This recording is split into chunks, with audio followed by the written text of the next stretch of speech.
Hi, magandang araw po sa inyong lahat for our third reading of the day. Tingnan naman po natin kung ano po ang makikita natin sa third reading of the day today. No? Tingnan po natin kung ano po ang mababasa natin sa third reading of the day today.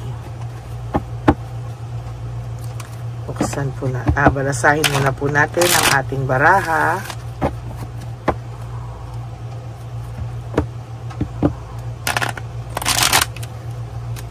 At tingnan po natin kung ano po ang mababasa natin sa ating third reading of the day. Sana po ay napanood nyo na po ang first and second reading natin kanina bago po kayo tumalon dito sa third reading of the day, ha? Kasi kahapon po napakalalim po ng mga nabasa natin, ano? At talagang sa nakikita ko po ay matutuwa po kayong makaka-relate po kayo dyan sa ating mga readings, of course. Ipang po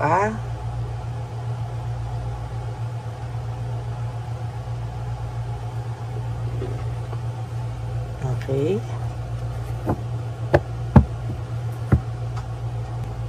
Okay, pili na po tayo ng 10.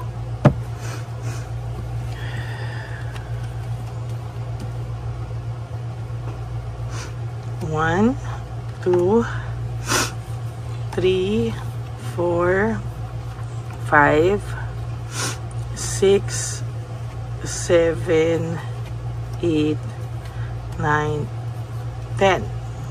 Another 10 po. 11, 12, 13, 14, 15, 16, 17, 18, 19, and 20. Okay? Buksan muna po natin ang ating mga kandila.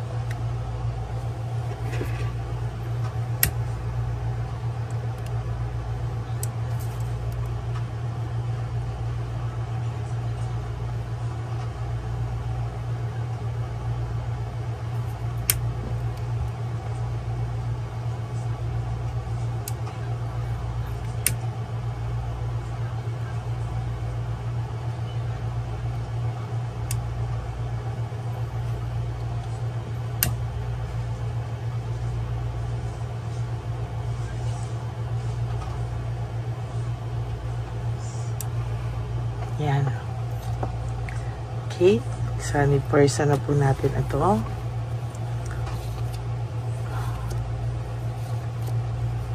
Huwag niyo pong skip to, ha, kasi dito po tayo kumukuha ng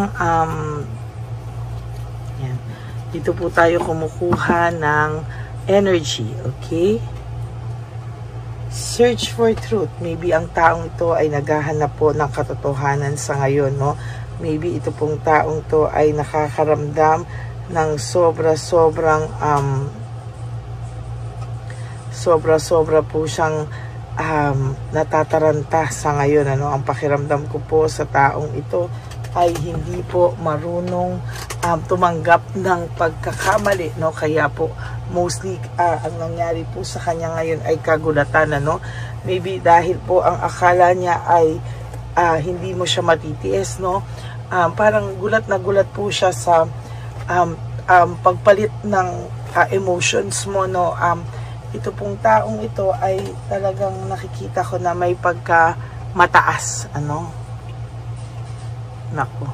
So the Tower in reverse, pinipilit niya pong hindi ipakita sa mga tao, no, kung ano man po ang kanyang nararamdaman, ano? Itong taong to ay talagang nakakaramdam siya ng pagkagulat, no? Talagang gulat na gulat itong taong to at pakiramdam niya ano raw ang nangyari, no? Ano raw ang nangyari sa iyo para ka raw sinaniban niya, no? Na kayang-kaya mo na daw siyang tiisin. At itong taong to, sa totoo lang po ay ang dami po niyang problema, ang dami pong dumadaan sa kanya, pero ang pakiramdam niya po ay kayang-kaya mo na raw siyang tiisin at kaya mo na daw hindi ka na daw nababother masyado sa kanya, hindi ka tulad dati na konting kibot ay hindi ka makakatiis na hindi kayo mag-uusap. Pero ngayon po, nakaya mo, no? Nakaya mo talaga, sa totoo lang. At gulat na gulat po siya, no? May kayabangan po ang taong to, no? Pero dahil po sa ginawa mong pagtitiis, no? At hindi mo na po siya, parang hindi mo na siya hinabol-habol, ay siya po ay biglang nagulat, no? Ano daw po ang nangyari sa'yo? O by all of a sudden, naging ganyan ka daw po, oh. Emotionally, medyo may pagka-immature pa to, no? Talagang hindi niya naisip na kung bakit ka po nagkaganyan or bakit ganyan yung pakiramdam mo sa kanya. It is because he or she hurt you, no? Talagang hindi niya po nakikita yung mga actions niya ang nagtulak sa iyo palayo sa kanya, no? Hindi niya po iniisip na baka nasaktan siya, no? Ngayon ang sinasabi niya pa, natitiis niya ako, no?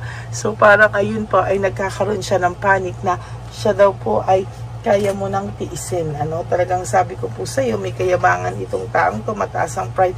Pero ngayon, napag-isip mo po siya, no? Napag-isip mo po siya na anong nangyari? Bakit all of a sudden ay iba na siya? Kaya niya na akong tiisin, ano? Kaya itong taong to ay takang-taka po, no? Kung ano man po ang nangyari daw sa iyo, ito po talaga ay takang-taka at hindi niya po matanggap na hindi mo na po siya hinabol ng ganun katindi, no? Parang hinahayaan mo na lang po siya. Siguro dati binubungangaan mo din to kahit papano na ano nangyari. Hindi yung binubungangaan in a pangit way, parang binubungangaan mo siya na in a way na may problema ba, ganyan-ganyan, tapos hahabulin mo siya. Pero ngayon po kasi parang nagbago ka na, no? Parang hindi ka na ganun, hindi ka na naghahabol sa kanya. At sa totoo lang, ikinagulat po niyang talaga yan, ano? Talaga pong sasabihin ko sa iyo, talagang siya po ay nagulat ng malupit, no? Nagulat po ito talaga. At sasabihin ko po sa iyo na itong taong ito ay nagkakaroon na siya ng insecurity. Bakit daw hindi mo na siya hinahabol? Ayan, no? Exhausted and fatigued siya, no? Nagulat po yung tao na to, bakit daw hindi mo na siya hinabol, no? Ayan, no? Para po siyang may galit na nararamdaman. Gusto ka po niyang awayin. Ano, minsan, for some of you po, baka may nagte-text sa inyo to at lagi kayong inaaway o lagi siyang magsasabi ng masakit na salita sa'yo, magte-text, ganyan. For some of you po, nakukuha pa nitong mag-text sa'yo, ganyan, ay nakukuha niya pong magalit sa'yo. Bigla ka na lang magugulat, pinag-aaway ka na nito sa text, wala ka namang ginagawa sa kanya, no? It's because yan po ay ego. Hindi niya po matanggap na hindi mo na siya hinabol at hindi niya po talaga totally matanggap na natiis mo na po siya talaga ng bongga, no? Ang tao pong ito talaga ay may sinasabi ko sa inyo, may pride and ego, no? Hindi niya po talaga matitiis na hindi niya po talaga matitiis na kayo ay parang hindi humabol, no? Para pag tahimik ka, nabubwisit po talaga itong taong to, no? Talagang bisit na bisit siya at tipong hindi niya po kayang tanggapin na hindi mo na siya hinahabol, na ngayon you are prioritizing yourself, na ngayon ay talagang wala ka na, no? Wala na siya sa feeling mo, na okay ka lang, no? Kasi ang gusto niya pong makita na wala siya sa feeling mo pero miserable ka, no? Ang gusto niyang makita ay totally ay hindi ka po makamove on from this person, ano? Pero maling-mali at baliktad po ang nangyayari, no? Parang kaya mo na po siyang tiisin, tumahimik ka na, no? For some of you, tahimik din siya, no? For some of you, inaaway kayo, but meron din akong energy na nakikita na nag-ghosting din, no? Pinapatulan din yung pagtahimik mo, pinapatulan din yung paglayo mo, pinapatulan din po yung katahimikan mo, no? At yung kayabangan nila ay talagang pinapakita nila na hindi ka rin makakatiis, ikaw ang unang lalapit sa akin. Pero hindi po, wag na wag nyo po yung itolerate na kayo po ang unang lalapit dito sa taong to. Kasi sa totoo lang po, pag ginawa nyo yan, talo kayo kasi tatawanan talaga kayo nito at talagang hindi siya mababada. Iisipin niya na hindi pa rin ako kaya nito, mayabang lang to, kaya wag niyo po yang babalakin na sige na, ako na, hindi ko na kaya. Wag po, kahit anong pangungulila mo sa taong ito, hayaan mo po na siya ang sa'yo, lumapit, no? Siya po ang magdala niyan, kasi sa totoo lang talagang sinasabi. Kaya yan po yung nakikita ko talaga sa kanya, no? Ayan, na-anxiety po siya, natotrauma siya, and sa nakikita ko po talaga ay medyo matindi po ang kadramahan ito sa buhay, no? Talagang mapipikon ka po sa taong ito, sa totoo lang. Ang dami niya pong unresolved issues, emotional baggage, napakadami niya pong ganyan, no? Napakadami niya pong hanash, napakadami niya pong gustong gawin sa buhay niya na hindi niya magawa. Lack of direction, conflict ang taong ito ay nakakaramdam ng matinding conflict, no? Direksyon. Wala po siyang direksyon at lagi ko itong nabubunot actually ngayon, ano? There's conflict, rivalry, and competition. Lagi po siyang may kaaway o lagi siyang aborido. Maybe if meron kayong third party, lagi niya po yung nabubuntungan, sa totoo lang, no? Dahil po yung frustration niya at hindi siya nag-heal sa'yo, lahat po ng kayabangan niya, yun ang nagdadala. So, karma talaga po yan, ano? And, ayan, no, nadi-discourage po siya sa mga nangyayari sa buhay niya ngayon. Hindi niya po alam, pero siya po ay totally nadi-discourage sa buhay niya, no? At sa nakikita ko po, ayan, no, naiisip niya po lagi yung mga pangarap nyo, yung mga gusto nyong gawin na hindi niya po magawa na sa ngayon, no? There is this tension at talagang sa nakikita ko po ay marami pong tension sa buhay niya ngayon. Hindi niya po alam kung paano niya ito lulusutan, no? There's also heartbreak here, no? Suffering and grief, no? Sa totoo lang po ay ayan, meron suffering, grief, talagang sa nakikita ko ay hindi po ito mapapakali, no? Quick decision, ang tao pong ito ay sa totoo lang ay nakakaramdam ng matinding pagsisisi sa kanya pong mabilis na mga desisyon na talagang hindi niya po pinag-isipan. At sa nakikita ko talagang yan po ay ayan, no, quick decision, impulsiveness, no? Talagang naguluhan po itong taong ito at sa nakikita ko patuloy po siyang maguguluhan sa mga susunod na araw sa buhay niya dahil siya ay naging greedy, no? Sobra po siyang naging greedy, sobra po siyang talagang hindi niya po talaga yan maiaalis, no? There's breakthrough and clarity, no? Sa totoo lang po ay may talagang nakakapag-isip siya ngayon at talagang sa ngayon dito natin talaga masasabi na ay parang nagkamali daw talaga siya. Sobra daw talaga siyang nagkamali. Panay po siya failure and defeat. Alam niya po na sa paghihiwalay nyo, siya na po ang talo, no? Alam niya po na sa paghihiwalay nyo, siya daw ay panay karma, panay lungkot, no? At talagang naku-curious po siya sa iyo mentally, no? Ano daw ang nangyari sa iyo? Bakit daw ikaw ay naging ganyan, no? Pasaway sa kanya? Yun ang tingin niya sa iyo. Pag umaayos ka, naging pasaway ka pa, no? Talaga naman. Ayan po, my life is in a mess right now. Yan po ang sinasabi niya na ang buhay niya daw ay magulong-magulo, no? Kaya hindi niya po alam kung ano raw ang gagawin niya at ano ang nangyari sa iyo. Bakit ka po naging ganyan sa kanya, no? Bakit daw bigla ka nag-shift? Hindi na po niya alam bakit daw hindi ka niya ma-reach na ngayon. Parang feeling niya okay ka na sa buhay mo. Sabi niya nga I can't let go of you. Hindi ka pa din daw po niya ma-let go, no? Parang ang feeling po nitong taong to ay talagang hindi niya alam kung ano po ang nangyari. Bakit biglang kaya mo na daw po siyang tiisin, ano? At sa nakikita ko po, sabi niya, I am the man, or siya daw yung tanging lalaki o babae sa buhay mo, na bakit parang ngayon daw po ay nagbago ka na daw po ng pakiramdam, no? Parang hindi na daw po niya ikaw kilala, no? And ang sabi niya rin po sa iyo, I feel lonely. Ayan, nalulungkot po siya, no? Kasalanan niya po yan kung bakit siya nalulungkot.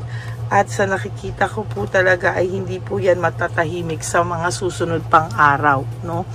Ang tao pong ito ay mahirap po siya talagang makalet go sa mga bagay-bagay. Sabi niya, the passion I feel is overwhelming. I don't know how to handle this, no? Ang dami niya pong iniisip ngayon, ang dami niya pong karma, kaya itong taong to ay hindi po niya alam kung ano ang kanyang gagawin. And for your last card, sabi niya, I can't stop thinking about you. Yan. Yan po ang inyong third and hindi po final, no? Bibigyan ko po kayo ng fourth reading. Yan po ang inyong third reading of the day. I hope po na kayo ay naka-resonate. And if you do, can you please give me a like and comment down below. And please click the bell po para alam nyo po ang ating mga latest update, no, sa inyo, no. So maraming salamat po sa inyong lahat. And for those of you who would like to have a private reading with me, you can message me po at Ladyly Elena, that's Ladyly Elena. Nasa dulo po yan ng ating video. Diyan nyo lang po ako makokontak. That's my only official and legit FB account. Yan, maraming salamat po sa inyong lahat. And nilabas ko din po dyan yung fake account ng Lady Elena kung saan ay makikita nyo din po, no, na lahat po yung ginagamit daw na cell. Hindi ko po alam kung fake account yan, no, pero yan po yung pangalan, ano. At ngayon po marami siyang tactics na sa mga comment section ko naglalabas siya na masaya siya kay doktor ganito, lumipat kayo kay doktor ganito. So maging maingat lang po kayo, mga Lady Elena's family. Maging maingat lang po kayo at ayoko po kayong ma-scam. So, yun lang po. At ang lagi ko pong bilin sa inyo, sa aking mga ever loyal, solid, and Lady Elena family, I love you all from the bottom of my heart. Thank you po for not skipping ads. And for those of you who would like to give me a super thanks for this video, I would really appreciate, lalo na po tayo ay nag-iipon na po para sa ating One Love a Day, sa ating mga street lolos and lolas. And of course, no, to all my ever loyal family, no, gusto ko pong ipayo sa inyo is to just wake up each day, live one day at a time. You do 3 things that will make you happy for today. Prioritize yourself, forgive yourself, be grateful, no. Every gising, sabi nga po, is a blessing. Sabi nga yan ni OG Diaz, no. Kaya talagang totoo po yun, na bawat gising po natin sa umaga is really a big blessing from our up above, no. Kaya yan po ang nakikita ko talaga, no, na talagang blessing sa ating lahat. And of course, love yourself, no. Self-love is still the best love of all. And you also have to realize that life is so short. Don't make it shorter by stressing yourself from all the pains and heartaches na binigay sa inyo ng kahapon. Just surrender everything to the divine universe and just let go and let God write your life and love story. I will be back for another set of reading. Wag po kayong malulungkot. Ako po ay babalik pa for another set of reading for our bonus reading of the day. For the meantime, kayo po ay mag-enjoy muna. Okay? I love you all and God bless you all. Bye! Okay, update po, may nagpanggap pong subscriber natin, ano, na siya po ay magpapahula sa fake na Lady Elena, kaya ayan, hinihingan po siya na $80 at ang cell po niya ay nabigay at nakuha. Ang pangalan niya po sa cell ay Julian Albert, no. Siya po ay may cell account din, kaya mag-iingat po kayo. Ayan po, no, kung sino man po yung scammer na Julian Albert na yan, no, i-insensuhan po natin yan para siya po ay makonsensya. Kung wala man po siyang konsensya, at least po bumalik sa kanya lahat po ng kanyang ginagawa, at maling-mali po yan, ano.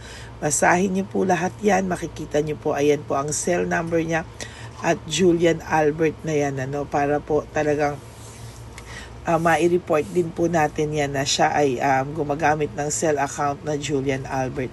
Mag-ingat po kayo. Ayan po yung number niya. Ayan po yung pangalan niya.